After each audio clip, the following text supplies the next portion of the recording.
Well, Chris, it's defeat on the day to a very clinical Mickleover side. Can you give us your overall thoughts after that one, please? Yeah, I thought we started a bit slowly again, which has become a bad habit.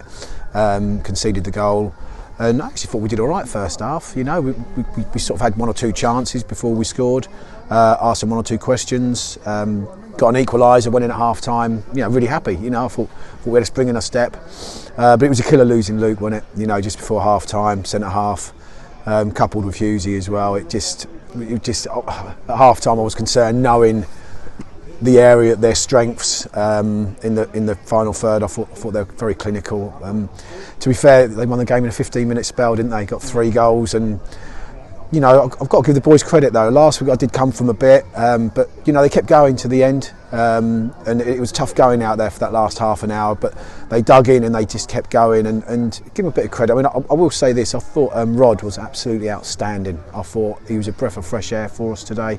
18-year-old, absolutely outstanding performance from him, and there were 1 or 2 good performances today, but just 15 minutes really cost us. You started off with that back 5. You obviously shuffled things around when Luke had to go off injured, and obviously looking at your bench, you had 4 attackers, no defensive reinforcements. Just how much of an impact did that moment have? Yeah, you know, Innie was obviously in the squad, but he pulled out hamstring, so it's another injury, wasn't it? So, you know, coupled with obviously with Hughesy's injury and then Luke getting injured, Evan obviously left us a couple of weeks ago. 4 centre halves unavailable. Obviously Charlie Patterson was suspended today, but we need to forget about all that. You know, what we need to look at is what we had on the pitch and how we played and how we performed. I can't say none of the lads didn't try. I thought they put in their effort. We just come up against an experienced side that for 15 minutes just bullied us a little bit in the box, and we couldn't deal with it, unfortunately. You know, we couldn't deal with it, but the boys kept going.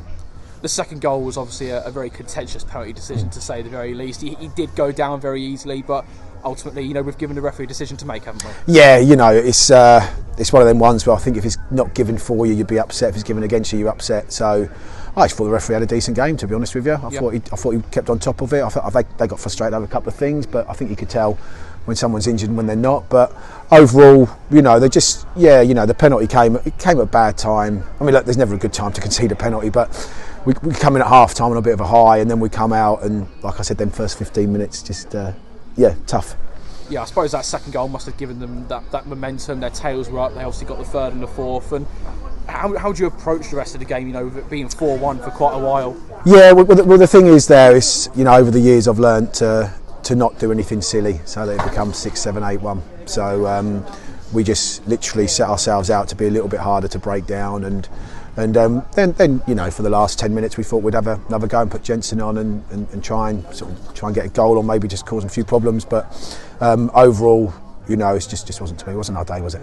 You mentioned Roddy McGlinky a moment ago, a full 90 for him on his debut. How did that move sort of come about, and what are you expecting from him for the rest of the season? Yeah, I mean, it nearly happened a couple of weeks earlier, but he's come in, and I just think he's in centre midfield. We're a little bit light in that area, as we are in 1 or 2 areas, to be fair, but he's just so polished. I've got no doubt at all that, you know, he'll go on in the game, because I thought he was outstanding today. I thought he stood up to him at 18 as well. Just brilliant signing for us, and he'll be with us to the end of the season. So I'm delighted with that. You know, so you know, he's just a great lad and a good player. So I'm pleased to have him. Moving on, then, you've got 10 days now until the Russia Olympic game. How do you plan to use that time in the build up to that one? Yeah, I mean, the one thing I don't want to keep doing all the time is bringing players in and just changing it all the time. You know, I want to try and have a settled team, you know, and have some sort of continuity for us to build the bridges with the fans and the players. But it's just becoming harder and harder. You know, you feel like you have to. Like, Hugh can lose you. I think we're talking weeks, not days. And I think we probably need a centre half now. You know, probably with a bit of experience to help us, but that's not going to be easy. So, we just got 10 days. We'll get the boys in training in the week and prepare for Russia a week Tuesday. Well, thanks for your time, Chris. We'll see you next time. Thank you. You're watching AFCRDTV, the final scoreline in Hayden Road for this Saturday afternoon. AFC Rushden Diamonds 1, Mickleover 4. Diamonds man of the match is Fraser Corden. Congrats, Fraser. Thank you. But it was a tough, scrappy game for Diamonds today, wasn't it? Yeah, exactly. It was. I think that Yeah, it's another tough game against Mickleover. I think when we played them at their place, they were obviously very good then. I think it was only 2-0, but yeah, that's pretty right. much played us off the park. But Andy Dale's got a really quick goal in only Yeah. the 6th minute, and it's always tough to fall behind so early in the match. yeah, exactly, and yeah, especially the gaffer gave a team talk beforehand, and we were aiming not to concede early or concede in the first half, and so yeah, it's always troublesome when you do. But Diamonds, you held your composure and played really well the rest of the first half. Yeah. I always like to say the worst time to give up a goal is right before halftime. So, Yeah. of course, the best time to score a goal is right before halftime. And, indeed, Diamonds scored in like the 3rd added minute Yeah. at the end of the first half. But what did you make of that goal by Bogdan Marion, his first goal for Diamonds? Obviously, yeah, important score before half time, and probably a bit of just reward really for how we played towards especially the end of that first half, and obviously very good for Bogdan scoring his first goal for us, and yeah, hopefully we can score a few more. So I would think the mood at halftime for the team Yeah. was positive, right? Yeah, exactly. Yeah. Yeah. And so what did the manager, Chris Nunn, otherwise prepare the team for, in the second half? Yeah, it was exactly that. Obviously positive going in. We obviously knew scoring just before half time they would be obviously quite hurt conceding, so we were expecting them to come out quite fast, so it was really just sort of preparing for that, and seeing if we could build upon sort of a better position. But as has happened a lot this season for Yeah. Diamonds, a tough break early in the second half. In only the 54th minute, Mickleover is rewarded with a penalty kick, Yeah. which Mason Warren made good from the spot. Yeah. You fall behind 2-1, and it seemed like it only went downhill from there, sadly. Yeah, exactly. Don't know if heads dropped or what, but yeah, they scored obviously 2 quite quick after that, and then the game's out of sight once you've sort of conceded 4.